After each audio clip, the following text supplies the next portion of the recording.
He wasn't waving. He wasn't cheering. He was saluting.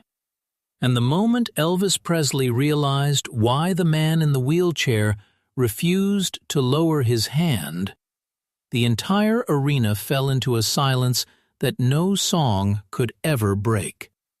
Some concerts are remembered because of the songs, others because of the crowds, some because of history. But every once in a lifetime, a concert is remembered because two strangers look into each other's eyes, and without saying a single word, they change each other's lives forever. This is one of those stories. It happened on a cool Saturday evening in Houston, Texas, during the autumn of 1970. Long before smartphones, long before social media, long before millions of people carried cameras in their pockets, there were still moments so powerful that those who witnessed them would spend the rest of their lives telling the story. This was one of them.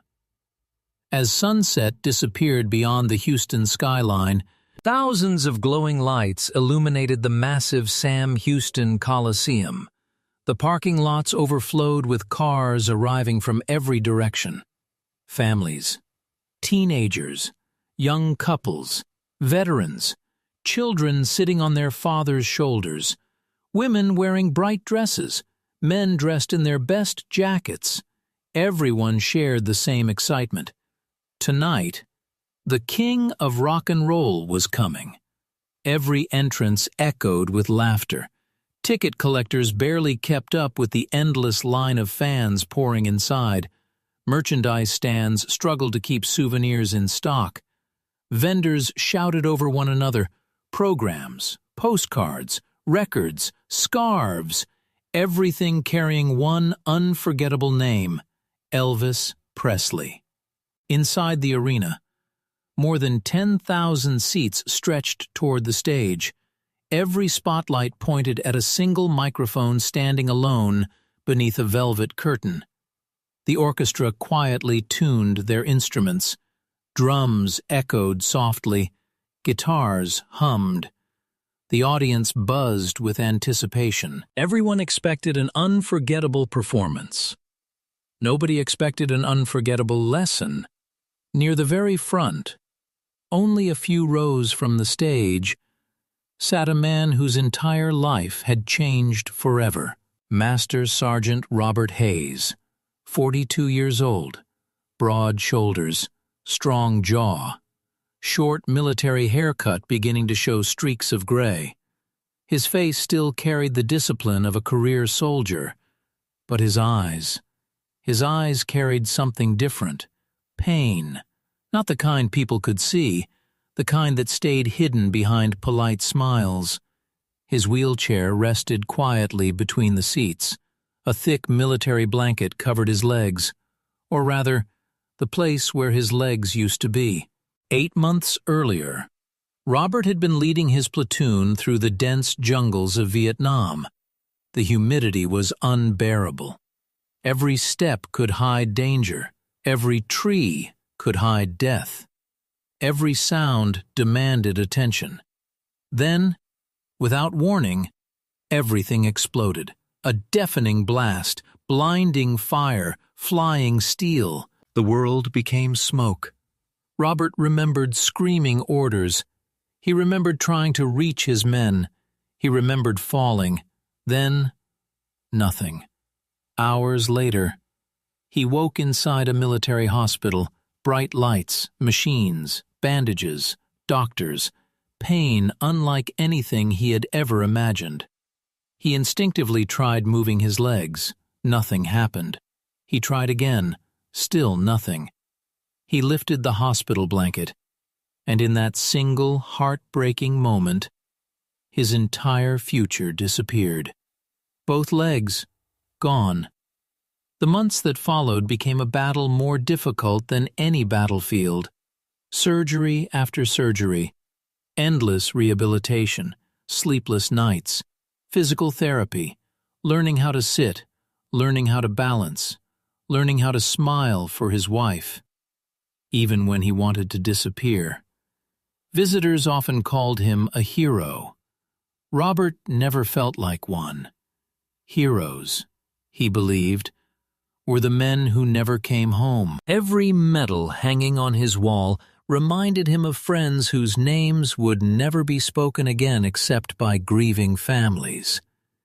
He questioned everything: his purpose, his future, even his identity. Who was he? Without the uniform, without his strength, without his legs. Beside him sat the one person who never stopped believing: his wife, Linda. She gently squeezed his hand. Her smile was warm, even though she had cried herself to sleep more nights than Robert would ever know. She leaned closer. "We don't have to stay." Her voice was soft. "If this is too much, we can leave." Robert looked around the arena. Thousands of happy faces, music, excitement, life continuing exactly as it should. For months, he had hidden from crowds, hidden from mirrors, hidden from strangers. Tonight, he wanted to remember who he used to be. "No," he smiled faintly. "I want to hear him sing." Linda smiled back. For the first time in weeks, she saw a tiny spark return to her husband. It wasn't happiness, not yet, but it was hope. Sometimes, hope is enough to begin healing. Backstage, only a few walls separated the audience from the world's biggest entertainer. Elvis Presley stood before a mirror, surrounded by bright dressing room lights. Assistants hurried around him. Someone adjusted the microphone pack. Someone checked his stage jacket. Musicians reviewed the set list one final time. His longtime friends joked quietly to ease the tension. Elvis looked calm, but every concert still gave him butterflies. He believed every audience deserved everything he had. No shortcuts, no half-hearted performances. Tonight would be no different. He glanced toward the stage entrance. The roar of the crowd grew louder. His manager smiled. "They're ready." Elvis took one slow breath, smiled, then whispered words he often repeated before concerts. "Let's give them everything." The arena lights suddenly dimmed. A deafening roar exploded through the Coliseum. People jumped to their feet. Flashbulbs lit the darkness like tiny stars. The orchestra struck its opening notes.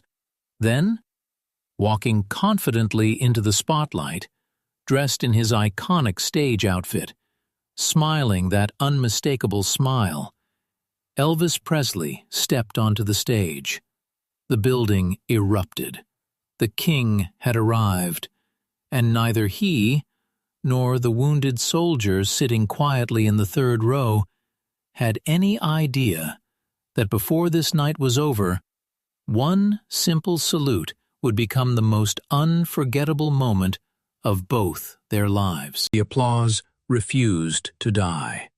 Wave after wave of thunder echoed through the Sam Houston Coliseum as thousands of fans rose to their feet, screaming the name they had waited months to hear. "Elvis! Elvis! Elvis!" The sound rolled across the arena like a tidal wave. Flashbulbs burst from every direction. Young women reached toward the stage with tears in their eyes. Children climbed onto their seats just to catch a better glimpse. Older couples smiled, remembering the first time they had ever heard his voice on the radio. For a few unforgettable moments, nothing else existed except pure excitement. Elvis stood beneath the spotlight, smiling warmly. He had performed in front of enormous crowds all over America. Yet every concert still felt personal. Every face mattered. Every city had its own heartbeat. And tonight, Houston was alive. He adjusted the microphone. "Good evening, Houston." The arena exploded again. "I've been looking forward to being with y'all." Another wave of cheers. Elvis laughed softly. "I think we're going to have ourselves a real good night." The orchestra immediately launched into the opening number. The drums thundered. The guitars roared. The brass section filled the Colosseum with energy. Within seconds, thousands of people were clapping in rhythm.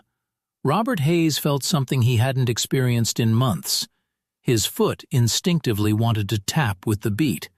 Then, reality returned. There was no foot anymore. For just an instant, pain crossed his face. Linda noticed immediately. Without saying a word, she quietly reached for his hand. He squeezed hers gently.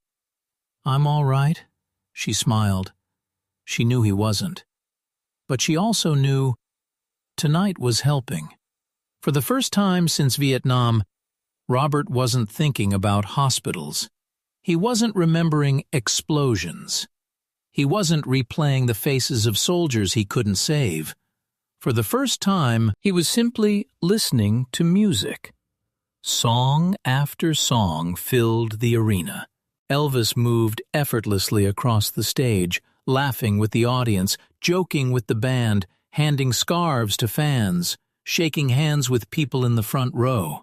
Every few minutes, the crowd erupted into another standing ovation. Robert found himself smiling. A real smile. Not one forced for visitors, not one given to reassure doctors. A genuine smile. Linda quietly noticed tears forming in her own eyes. Not from sadness, from relief. She hadn't seen her husband smile like this since before the war. She whispered, "I missed that smile." Robert looked at her. "I forgot I still had it." Linda leaned her head gently against his shoulder. "You never lost it. You just forgot where it was." Those words stayed with Robert. Backstage between songs, Joe Esposito watched Elvis carefully. They had worked together long enough to recognize every subtle expression. Tonight, Elvis seemed unusually reflective. He still laughed, still joked, still entertained. But every now and then, his eyes wandered into the audience, almost as if he were searching for someone, searching for something. The concert continued. 40 minutes passed, then 45. The atmosphere slowly changed. The high-energy rock songs gave way to something quieter, something deeper.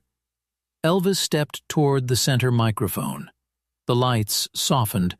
The musicians exchanged glances. Everyone knew what was coming. Elvis removed the sweat from his forehead with a towel, then looked across the audience.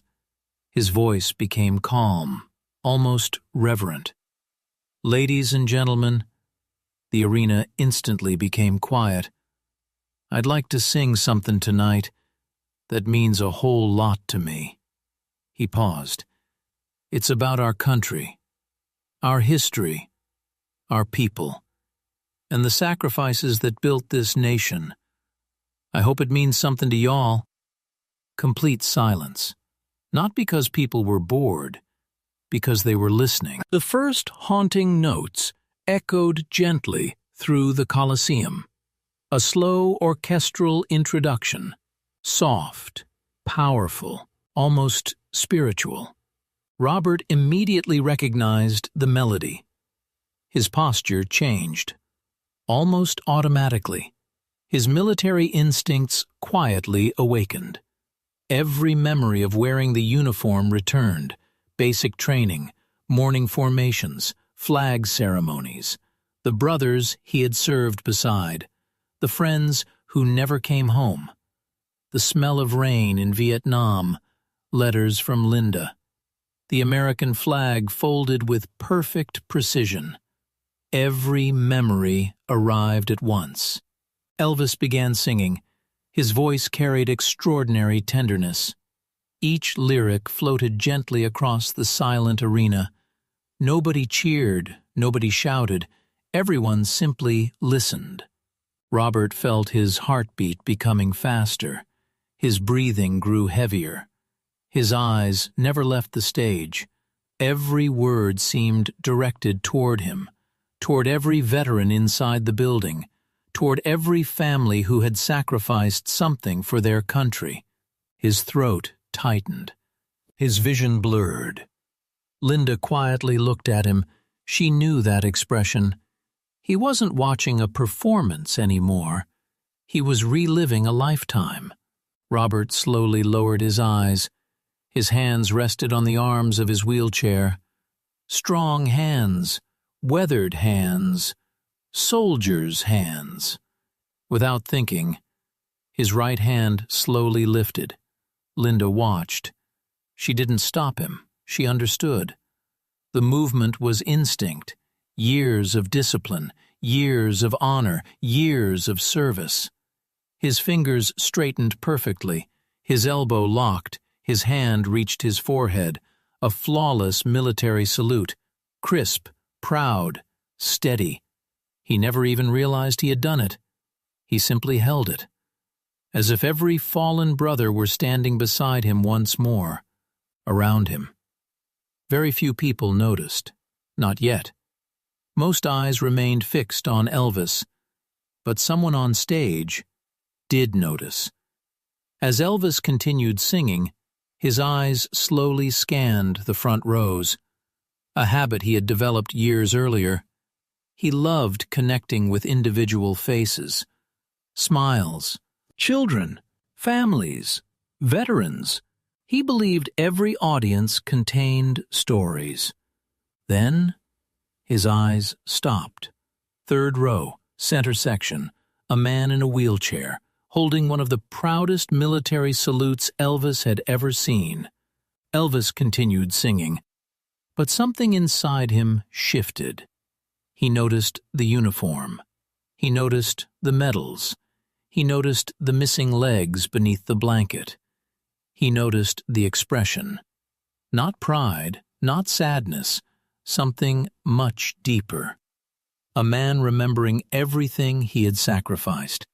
Elvis felt his throat tighten. For just the briefest second, his voice almost cracked. The orchestra continued playing. The audience noticed nothing. But Elvis did. He couldn't look away, because in that single silent salute, he saw far more than one wounded veteran. He saw every soldier who had ever worn the uniform, every family that had waited for someone to come home, every sacrifice that could never truly be repaid. And without realizing it, tears began forming in Elvis Presley's eyes for one suspended heartbeat. Time seemed to disappear. The music continued. The orchestra played flawlessly. The audience sat in complete silence. But for Elvis Presley, nothing existed except the man in the wheelchair. Master Sergeant Robert Hayes never lowered his salute. His arm remained perfectly steady. Years of military discipline had made the gesture second nature. But tonight, it meant something far deeper. His eyes weren't focused on Elvis anymore. They looked beyond the stage, beyond the bright lights, beyond the cheering crowd. His mind had traveled thousands of miles away, back to Vietnam. He could almost hear helicopters cutting through the humid jungle air. He remembered boots sinking into wet earth, the smell of gunpowder, the crack of distant rifle fire, the terrified faces of young soldiers barely old enough to shave. Men who had trusted him, men who had followed his orders, men who never came home. Every lyric Elvis sang pulled another memory from deep inside Robert's heart. His throat tightened, his breathing became uneven, but his salute never moved. Linda watched her husband from beside him. She had seen him wake from nightmares. She had watched him stare silently through hospital windows for hours. She had held him during nights when he questioned whether life would ever feel normal again. Yet she had never seen this expression. There was sadness, yes, but there was also something returning to his face, something she feared had been lost forever. Honor. On stage, Elvis continued singing, but the words suddenly carried a weight he had never felt before. He had served in the United States Army. He understood discipline. He understood duty. He understood what wearing the uniform meant. But unlike Robert, he had returned home with every part of his body intact, safe, healthy, fortunate. Looking into Robert's eyes, Elvis felt an overwhelming wave of humility. The applause, the fame, the gold records, the sold-out arenas, in that moment, none of it mattered. Standing before him was a man who had given something infinitely more valuable than applause. He had given part of himself for his country. Elvis felt his voice begin to tremble. The audience barely noticed. Most assumed the emotion came from the song itself. Only the musicians nearest to Elvis realized something was different. James Burton glanced across the stage. He had played with Elvis countless times. He knew every expression, every subtle change, every emotion. He could see tears gathering in Elvis's eyes. Charlie Hodge quietly lowered his own head. Even the members of the orchestra sensed it. Nobody looked away. Nobody interrupted. The music simply carried on. Elvis took one slow breath. He looked directly at Robert again. The veteran's salute remained perfectly still, not demanding attention, not asking for recognition, simply offering respect. One soldier, honoring his country. Elvis swallowed hard. A single tear escaped. Then another. They rolled slowly down his cheeks beneath the brilliant stage lights. People in the front rows noticed first. A young woman covered her mouth. An elderly veteran sitting several seats away slowly removed his hat. Whispers spread quietly through the audience. Elvis is crying. Look, he never cries. Yet Elvis made no effort to hide it. For the first time in years, the performer disappeared. Only the man remained. His voice became thicker. Every lyric now sounded almost like a prayer. He wasn't simply singing anymore. He was thanking every man and woman who had ever worn the uniform, especially the one sitting only a few feet away. Robert finally realized Elvis was looking directly at him. For a split second, their eyes met. Neither man smiled, neither spoke, neither needed to. Everything that mattered had already been said. Not with words, with respect. The song continued building toward its powerful climax. The orchestra swelled. The choir rose behind Elvis. The drums grew stronger. Every musician gave everything they had. And then, without warning, Elvis made a decision no one expected. Still singing, without breaking rhythm, he slowly lifted his own right hand. The movement was deliberate, respectful, measured, higher, higher, until his fingertips reached his forehead. A perfect military salute, not for the audience, not for the cameras, not for publicity. For one man, Master Sergeant Robert Hayes. The entire front section gasped. Several people immediately understood what was happening. One by one, conversations stopped, applause faded. Even those sitting high in the balcony sensed something extraordinary unfolding below. An almost sacred silence settled across the Sam Houston Coliseum. Now, two men faced one another. One, the most famous entertainer in America. The other, A wounded soldier who believed the world had forgotten his sacrifice. Both held the exact same salute. Neither lowered it. The orchestra continued rising behind them. The moment felt almost unreal. 10,000 people watched, yet it felt as though only 2 people remained inside the building. Robert's vision blurred completely. He wasn't crying because Elvis Presley had recognized him. He was crying because, for the first time since returning home, someone had looked beyond the wheelchair, beyond the missing legs, beyond the scars, and seen a soldier, a man whose sacrifice still mattered. Linda could no longer hold back her own tears. She gently covered her mouth. Watching her husband sit taller than she had seen in months, he no longer looked broken. He looked proud. As the final chorus echoed through the arena, Elvis never lowered his eyes. Robert never lowered his salute. Respect flowed silently between them. No speech could have matched it. No applause could have improved it. Some moments become history because they are planned. Others become history because kindness appears without warning. And on that unforgettable November night, before a crowd of thousands, the king of rock and roll reminded one wounded veteran that heroes are never forgotten. For several unforgettable seconds, no one in the Sam Houston Coliseum moved. No one shouted. No one clapped. No one even seemed to breathe. More than 10,000 people sat in complete silence, watching 2 men from completely different worlds honor one another with nothing more than a military salute. One was the biggest entertainer on the planet. The other was a wounded soldier who had quietly wondered for months if the world had forgotten him.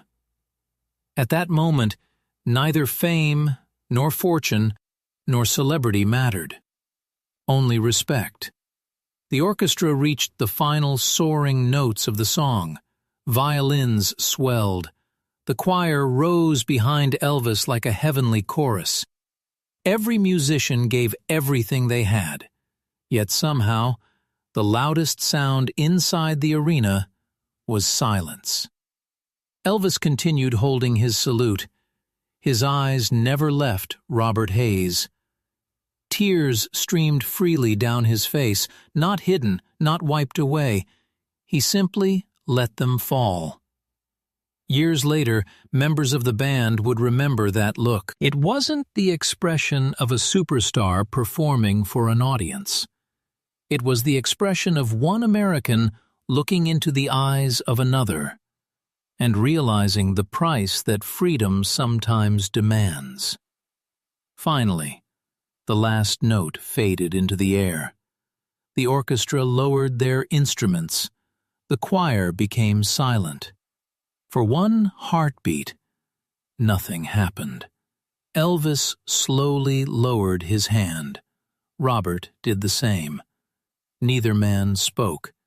Instead, Elvis placed his right hand gently over his heart. Then he bowed his head toward Robert. It wasn't part of the show. It wasn't rehearsed. It wasn't something written into the night's program. It came straight from his heart. Robert felt his throat tighten. His vision blurred completely.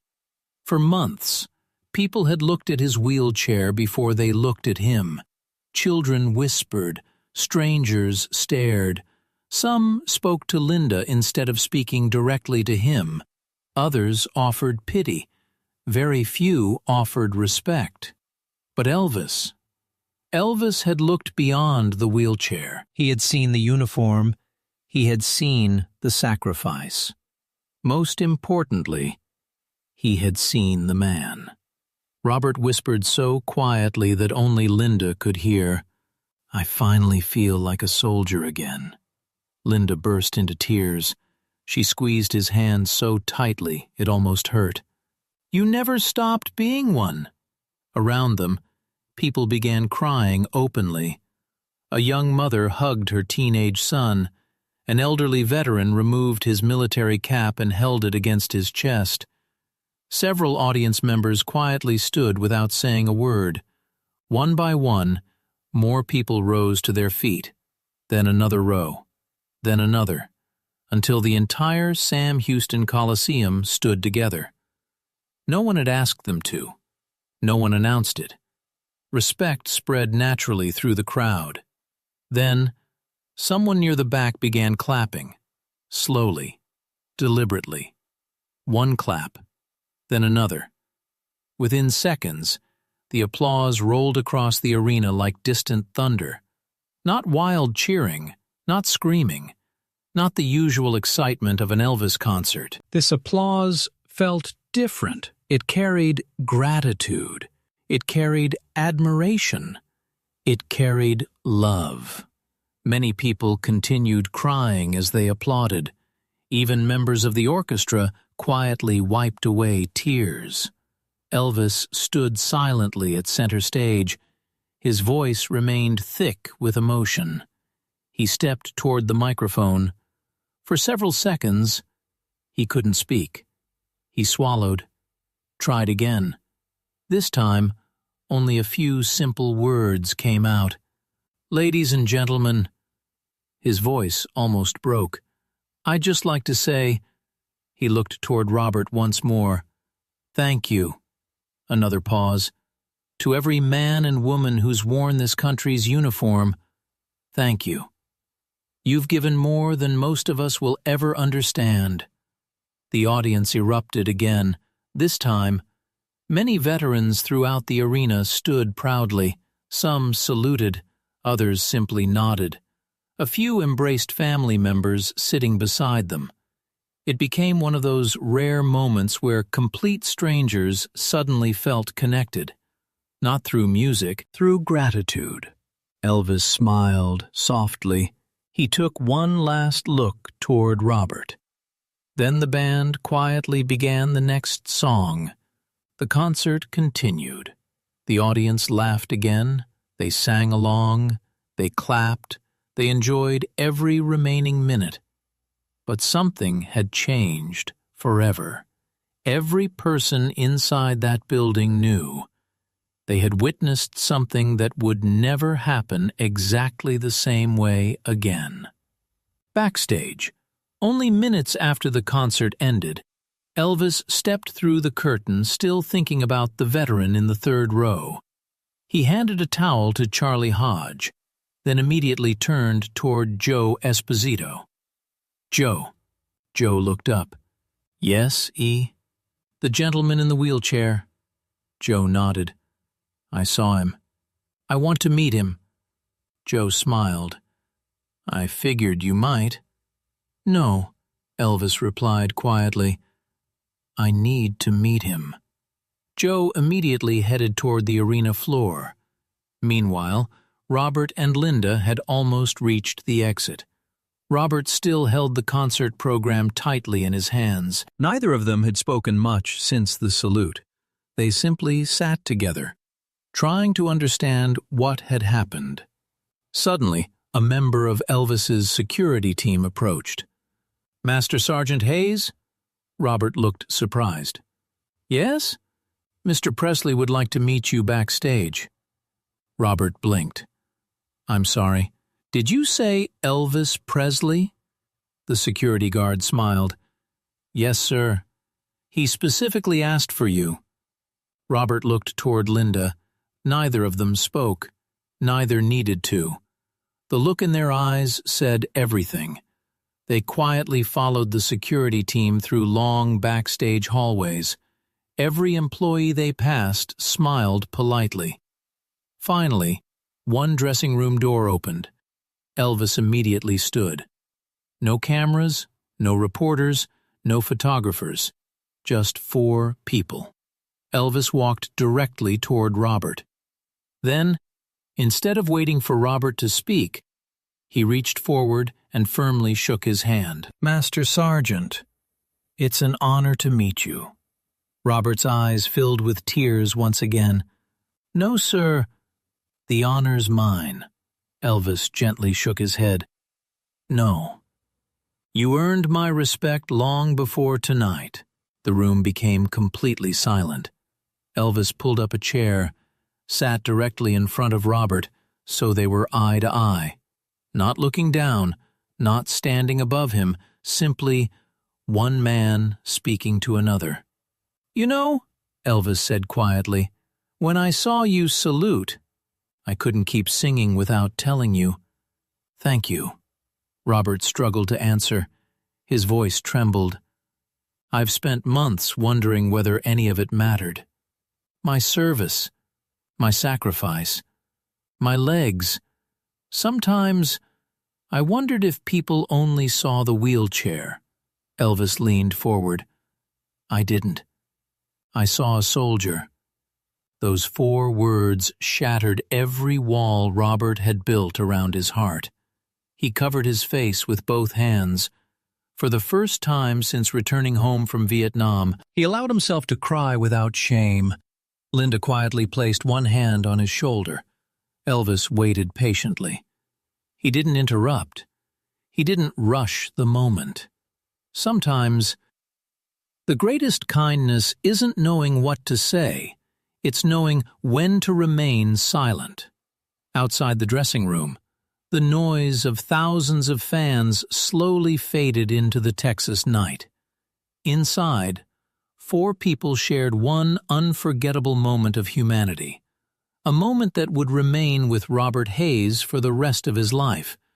And years later, whenever anyone asked him what the greatest night of his life had been, he never mentioned the applause. He never mentioned the music. He never even mentioned meeting Elvis Presley. Instead, he smiled, touched the framed silk scarf hanging in his home, and quietly answered, "It was the night someone reminded me that losing my legs never meant losing my honor." Sometimes, the most unforgettable performance isn't the one that happens under the spotlight. It's the quiet act of respect that happens after the music ends.